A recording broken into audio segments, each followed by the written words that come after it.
Gleich kommt das Falterradio. Vorher gibt es noch Werbung. Sie hilft, unsere journalistische Arbeit zu finanzieren. Der folgende Podcast wird Ihnen präsentiert von den Wiener Festwochen und ihren Hauptsponsoren Erste Bank und Wiener Städtische. Falterradio, der Podcast mit Raimund Löw. Sehr herzlich willkommen, meine Damen und Herren, zum zweiten Teil des Falterradios für Donnerstag, den 9.05.2019. In einem ersten Teil ging es um den Begriff des Bevölkerungsaustausches. Diese Lüge, dass es eine große Verschwörung gibt, um Migranten nach Europa zu bringen, spielt ja bei rechten und rechtsextremen Politikern eine wachsende Rolle. In diesem zweiten Teil widmen wir uns dem Dschungel der Städte. Diese Woche starten die Wiener Festwochen. Das erste große Theaterstück, das zu sehen ist, trägt den Namen Diamante. Diamante ist der Name einer Stadt, die fiktiv ist, die auf der Bühne entsteht. Laut Drehbuch wird diese Stadt im Norden Argentiniens errichtet, und zwar als Werkssiedlung von einem deutschen Bergbauunternehmer, der dort im argentinischen Dschungel seine Mitarbeiter beherbergt. Das Stück stammt vom argentinischen Theatermacher Mariano Pensotti. Und Mariano Pensotti begrüße ich jetzt hier im Falterstudio. Hello. Hi. Mariano Pensotti ist Autor und Regisseur von Diamante. Wir werden hier mit ihm in englischer Sprache sprechen. Wir werden über Lateinamerika reden. We're going to discuss Latin America, the Latin American left. Going to discuss about theater and, of course, your piece Diamante. And we're going to talk in English. Die Vorschau der Wiener Festwochen für Diamante, die klingt so.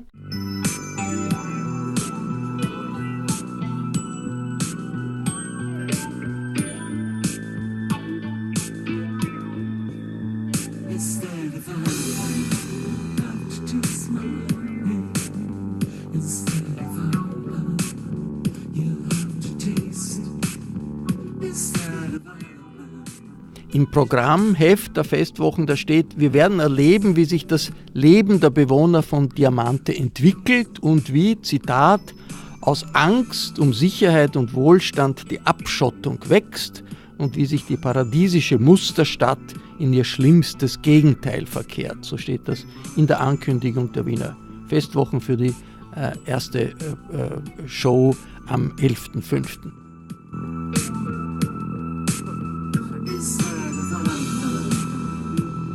Jetzt und heute ist der Zeitpunkt gekommen, Ihnen von hier aus die Stirn zu bieten. Mit mir am Studiotisch in der Falter-Redaktion sitzt Sarah Schausberger. Hallo. Hallo.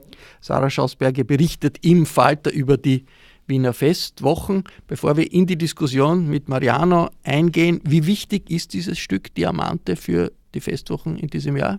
Naja, nachdem es die Eröffnungsproduktion ist der Festwochen und vor allem auch die Eröffnungsproduktion der neuen Intendantschaft von Christoph Slachmölde, würde ich sagen, es ist ein sehr wichtiger Teil der Festwochen, der Startpunkt.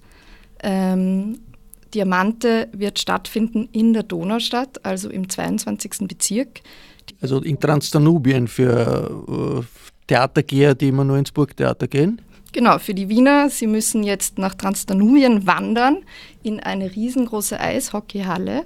Und in diese Halle baut Mariano Pensotti diese Stadt, diese fiktive Stadt Diamante, und wird dann in einem 5,5-stündigen Epos erzählen, wie aus dem Paradies eine Hölle wird. 5,5 Stunden, ziemlich lang für ein Theaterstück? Ja, ist lang. Man muss sich einlassen drauf. Man muss sich darauf einlassen. Das Publikum bewegt sich frei durch dieses Setting durch und kriegt Einblick in 11 Biografien, also in 11 Biografien von 11 Bewohnern und Bewohnerinnen. Stadtbewohnern von Diamante. Genau. Mariano Pensotti, let me ask you about the background for this piece. Diamante, which is placed in Argentina. The fictive city of Diamante. In how far has it to do with Latin American traditions? I'm asking this question because Latin America for many Europeans is a place of dreams and utopias in the political sense, in the social sense. Che Guevara was Argentinian. But today, much of these ideas seem to be gone, and in a very sharp way seem to be gone. In how far has your piece of Diamante been inspired by Latin American utopias and dreams? I think I've been always interested in the idea of utopias, and especially about what's the relationship in between a specific city and the life of the inhabitants, in the sense of how much the story of a city will have an influence in the personal stories of their inhabitants, and how much those inhabitants will be relevant in a larger sense from an historical perspective. I think it's very much connected to some specific cases that happens in Latin America, probably not some. I will say that the whole idea of Diamante is a sort of a capitalist utopia rather than a socialist one. It's slightly inspired by a real case, which is called Fordlandia. Fordlandia was a city, a real city, that Henry Ford, from Ford Motor Company, tried to build in Brazil, like in the 30s or 40s of the 20th century. It was a company town that he wanted to build there to secure the production of rubber, which at the time was a big thing in Brazil. And he wanted to have the monopoly of it. So he decided to build in the middle of the jungle, in the middle of Amazonia, a sort of a Midwest city from the United States, and to, fulfill it with American people to live there. It was a complete failure. For many reasons, of course, because the city, it was not prepared for the context, and also because of other reasons. But the city still exists there, and there is some Brazilian people who squatted the old houses there, and they form some sort of alternative community there. So I was very much interested in different aspects of this experience. First of all, the idea of company towns. Because, company towns, they were like very popular things during the 19th centuries. We have to say that company towns... Also in the 20th century. Towns. Also at the beginning of the 20th century. Werksiedlungen, that means houses built by the companies for the people who work, that were in the 50s and the 60s of the last century, quite popular. Yeah, at least in Latin America, they were more popular during the late 19th century rather than during the 20th century.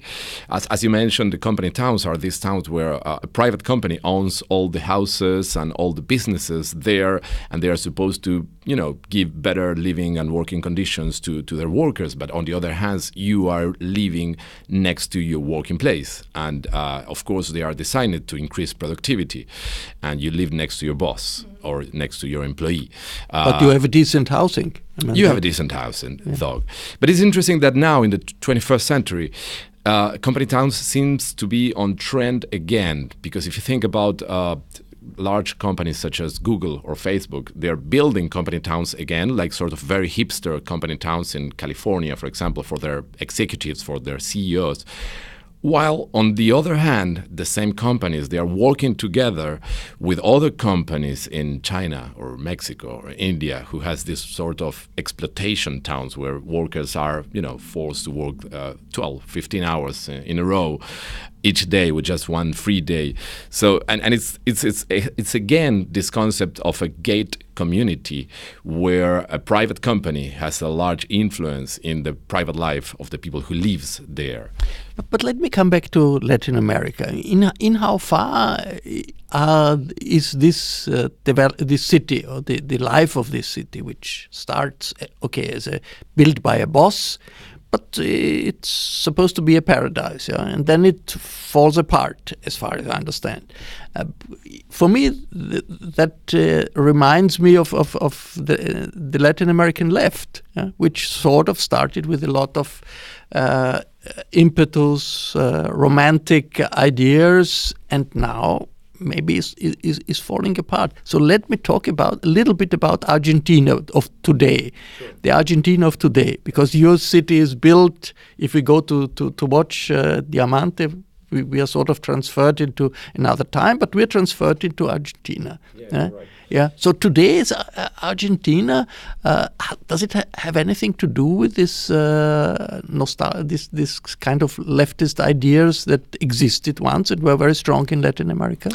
I think Diamante is inspired just by the opposite. It's inspired by the current situation in Argentina and Latin America in general, in the sense that, well, you probably know that during the last 15 years, most countries in Latin America, we have experienced center-left governments. But then in the last 2-3 years, things has dramatically changed and turned over. And we have these extreme right-wing parties taking power. In Argentina specifically, we have a neoliberal government since 3 years ago, and it's being terrible.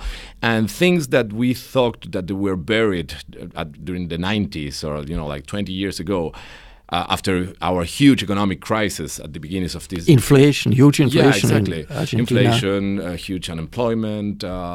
They are, again, giving a lot of power to private companies. The whole idea of the state helping people, or the idea of a community, is being broken again. It's falling apart again.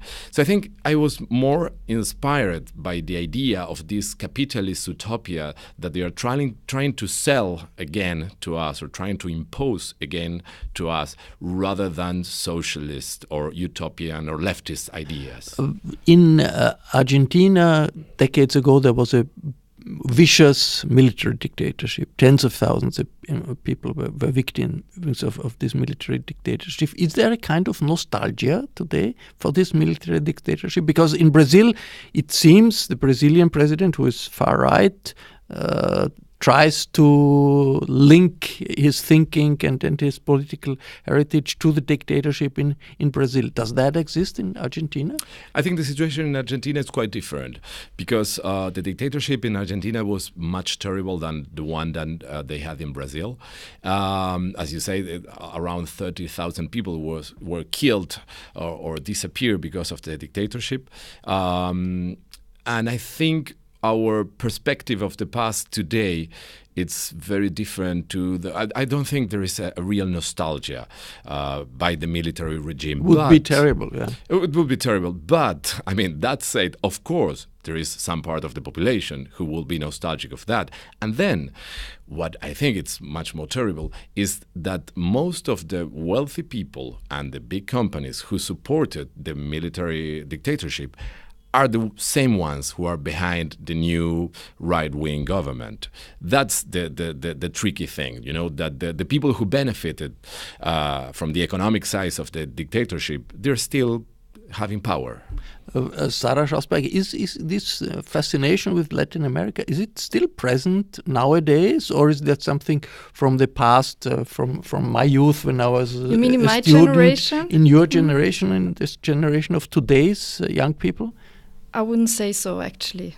I would say it's not like we're talking about Che Guevara. And I mean, yeah, of course, when I was a youth or a teenager, he was someone, and I read his biography. But still, I think it's not the same as... Latin America is maybe a place where you go hitchhike or something like that, not like a socialist utopia for us. But what is the image of Che Guevara in Argentina nowadays? I mean, he still be an icon, but, Che Guevara has been utilized by everybody now. I mean, Swatch watches have they were selling watches with the Che Guevara image. So I think he has become a brand, unfortunately. No, I have to say, I mean, of course, the history of the left in Latin America is still something relevant in our private lives. My generation, especially, I'm 40-something now, and I'm the son of a revolutionary militant from the 70s. Most people from my generation has this strong relationship with the historical left in Latin America, and we all had some political involvement in recent years as well. But what I'm trying to say is that we have this complex relationship because our parents' generation, they were the ones who were fighting for a better world. They were the ones who were in the guerrillas, or they were the ones who were trying to build a socialist state there. And then after the dictatorship, and then after the recovery of democracy, we always failed as a sort of a failed generation in comparison to the ones of our parents, because, they had this huge ideals while we were just trying to survive somehow. But they failed too, because the last example of an attempt to build a socialist alternative is Venezuela, and Venezuela is falling apart and it's a catastrophe. Yeah, absolutely. I would say that it's a very complex situation also in Latin America. I mean, it's always a temptation to make an oversimplification of the situation there. But also, if you think about Venezuela, there is a lot of interest in to make that experience to fail. You know, I'm not such an expert in the Venezuela situation right now, but it's true that they are not just failing because of their own mistakes. You know, there is a lot of interest, especially from the United States, into make a failure of that experience and to show the world that there's no other alternative rather than capitalism, which I think it's one of the key points, and it's actually one of the layers that lays beneath the whole idea of Diamante, that I think capitalism has been very successful in selling or imposing the idea that there's no other way to organize a society rather than the capitalist one. And every attempt to go beyond those limits, it's really being punished. Diamante is falling also apart during these 5 hours we will be watching it. But is it falling, that's a question to you, is it falling apart because of the bad capitalists who build it, or is it falling apart because of the contradictions between the inhabitants of this fictional city? Well, that's a very good question. I think in this case it's more because of the failures of the capitalists who are running it, but it's also interesting the way it affects the life of their inhabitants. That's what we are trying to research and to tell. I must say that I'm not a sociologist or a politician, so I'm basically an artist. So I'm very much interested in storytelling. So when I'm decided to build this sort of a town and this capitalist utopia, my main interest was to, research what kind of stories can be developed there, what could be the life of the inhabitants living there. And as you said, the whole idea of Diamante is to follow a year in a life of a town, which is this company town, but also in a larger sense, it's to see how much a city or a specific place can change through time and in which way that could affect the life of their inhabitants. And is it like that it's something from outside that's intruding Diamante, or is it all coming from the inside? It's a mixture, actually, because what basically happens is, the piece is divided in 3 different chapters. So if you go in, it's in chapter 1, and everything seems to be working pretty fine. It's a sort of a Silicon Valley in the north of Argentina. Let's say that it's a particular place because it's in the north of Argentina in a sort of a jungle, but it's mostly populated by European people who works for the company who owns the city, and everything seems to be quite fine because they enjoy good working and living conditions. They feel as a privileged people because they are surrounded by poor villages all around that area, and they live in constant fear that people from outside might, sneaked into town and took some things from them. But then, as the peace progresses and the times goes by, the situation in the city starts to dramatically change, because in chapter 2, the company who owns Diamante has experienced some financial troubles, so they went into some merge to another larger company, and now the working conditions has switched and has changed dramatically, and they have to work much more hours for the same money, so the relationship in between the inhabitants are much more rougher, and there is a lot of tensions in between them. There is some political issues as well, because the company is backing one of their CEO as a candidate for governor of the city, so there is also a union leader. Sounds very much like real life.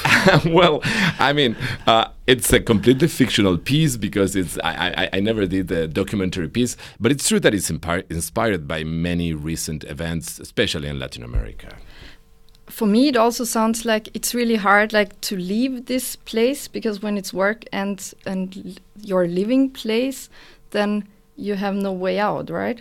Absolutely. That was one of the points. I was always interested in gate communities and how much they create a specific environment inside that community. And it's true that what happens to many inhabitants there is that even if the working conditions are getting worse and worse, they try to get used to that. And it's very difficult for them to imagine how could be the life outside those places. Also because the houses where they live, they are not their own. They belong to the company. The places where they worked, they also belong to the company. So they don't really have many options. I mean, there is a piece that probably you're familiar with by Bertolt Brecht. It's an opera. Bert Brecht wrote it, and Kurt Weill wrote the music, Aufstieg und Fall der Stadt Mahagoni. And in this piece of Brecht and Weil, it's money that destroys the city. And that is clearly a moral message behind that description of Mahagoni collapsing because of the rule of money. Why is Diamante collapsing? I think for different reasons. I don't think there is just one case, as in the case of Mahagoni. Probably I'm not that self-secure also about my political beliefs as Brecht was to make such a statement. But it's true that what it's collapsing Diamante. It's that the company wants to have more and more benefits, and they want to have more profits, and so they are not really caring at all about the private life of the inhabitants. But then I think at the end of the piece, there's also some sort of turnover, because after the city collapse, because the company who owns Diamante went into bankruptcy, they decide not to destroy the place, but to transform it in something else. And they decide to transform it in a theme park and to represent for tourists what it used to be, the old city of Diamante. So there is also a question about representation and reality and fiction, and how much the reality is being transformed into constant fiction. I don't know if... Sarah? I just wanted to ask, because you have like those kind of fictional cities in Argentina as well, with like German towns, right? Mm-hmm. Taking place or built up German towns in Argentina, and also Diamante is a German-speaking town, and I always had to think about the German-speaking communities. Does that play a role? Is that important? Yes, it is. Actually, the place where Diamante is located, it's a province in the north of Argentina, which is called Misiones, which is like the only jungle area we have in Argentina. And actually, there is small European communities still there, and descendants from German people and from Russian people or Polish people still living there, which is very interesting, because of course they are like probably right now like third generation of Argentinians, but they keep some roots, and they still speak some German, for example. And what I learned is that they don't speak modern German. They speak a way of German that is not used anymore in Germany. And of course they tend to overact somehow their roots. So if you go there, you feel like in a sort of theme park, like they are really overacting the roots or the background. It's a sort of representation, which I think somehow in a larger sense, it also has to be with some things that I consider are in the society of Latin America, and especially in Buenos Aires. You know that Buenos Aires is a tricky city, because for many years they tend to point Buenos Aires as like the most European city in Latin America, which has nothing to do actually with Europe. But most people in Buenos Aires still tend to see themselves as sort of European in exile rather than truly Latin Americans. They seem to, make a separations in between them and the rest of the people from Latin America. And it's very interesting, because we are absolutely Latin Americans. But then if you think about, some architecture things that there are in Buenos Aires, it's true that they might remind you some places in Europe, but more as a representation rather than a copycat. So it's a city built as a representation, as a stage, you will say. I mean, Argentina isn't Argentina, the Argentinian public, also linked to Europe in a stronger way than I would say in other Latin American countries, much stronger way than Mexico or Bolivia or other countries where the presence of local traditions and local nations is much stronger, indigenous nations much stronger than in Argentina. That's absolutely true. Yeah, it's true that especially in Buenos Aires, because probably the situation in the north of Argentina, it's a little bit different because it's closer to Bolivia and places where there were, larger and more important pre-Hispanic civilizations. But in Argentina, especially in Buenos Aires, it's true that people tend to have this strong link with Europe.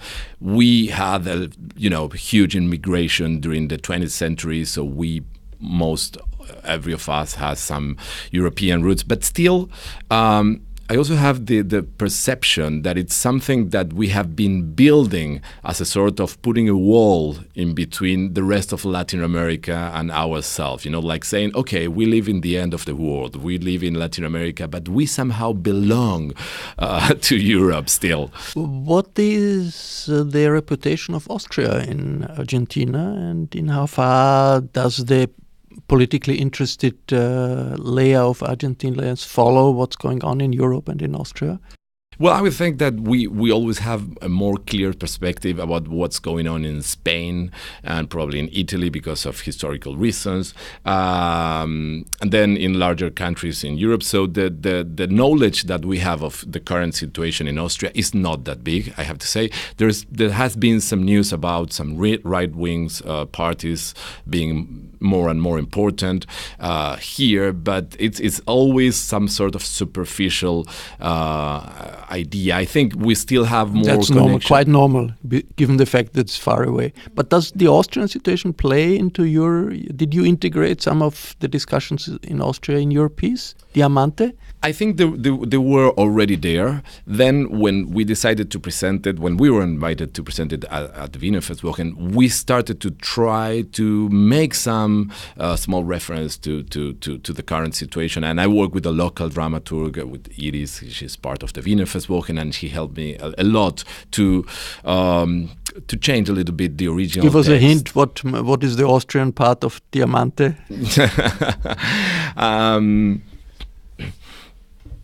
I mean, I cannot recall a precise example now, but probably I had the impression that at the beginning, the piece, as it was presented at the Ruhr Triennale and the Ruhr region, it's very much related. In Duisburg, in Germany. In Duisburg, to the company.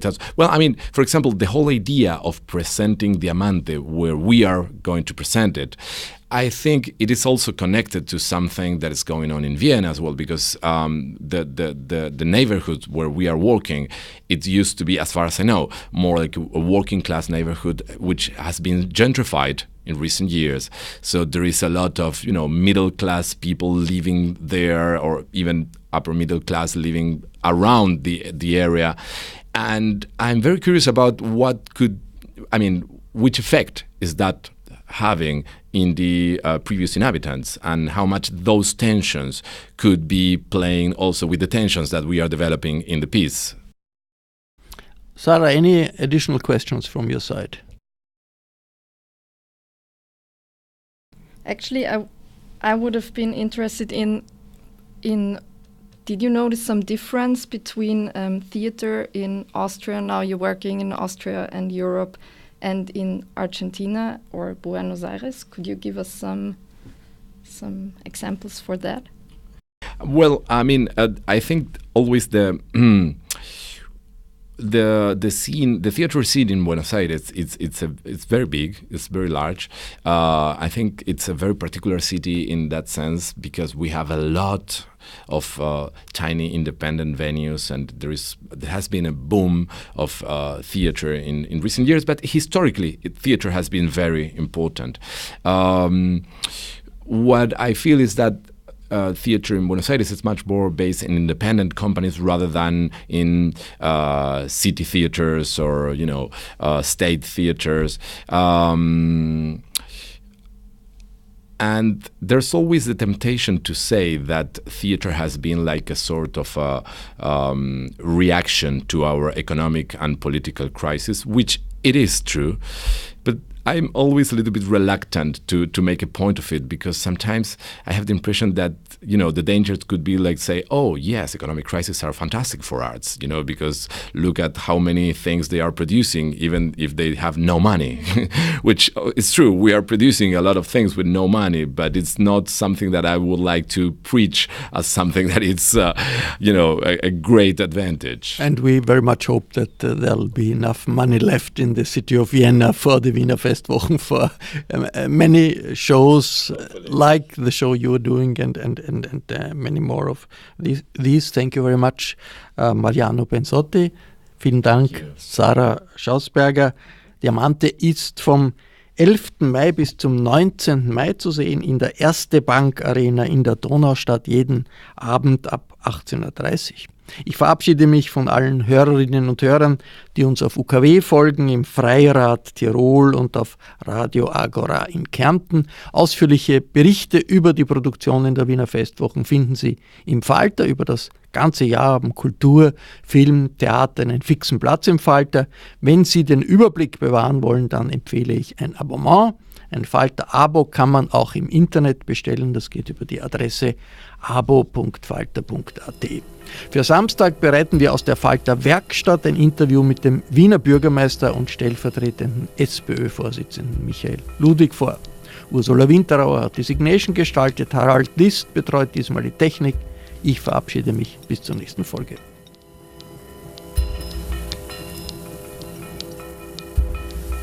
Sie hörten das Falter-Radio, den Podcast mit Raimund Löw.